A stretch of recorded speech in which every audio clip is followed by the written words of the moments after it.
华视在地新闻，华视艺能来看真出名的表演艺术团体悠人成果。去年拄到火灾的劫难，今年重新来出发。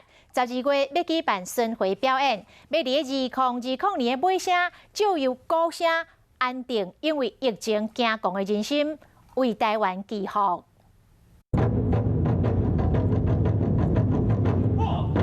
气势十足的鼓声震撼人心，出名表演艺术团体悠人成果，经过借用之灾，又是火烧厝一年后，推出经典的作品《金光心》，结合戏剧、舞蹈加武术等等元素，要伫经过劫难了后重新出发。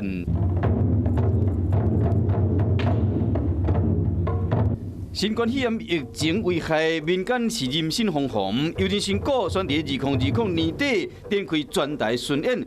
要将满满的力量传出去。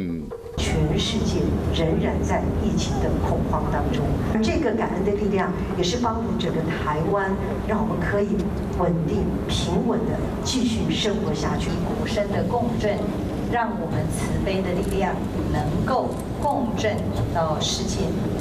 2019年8月，一场无情火将悠人成果30多栋来心血结晶拢总烧了了。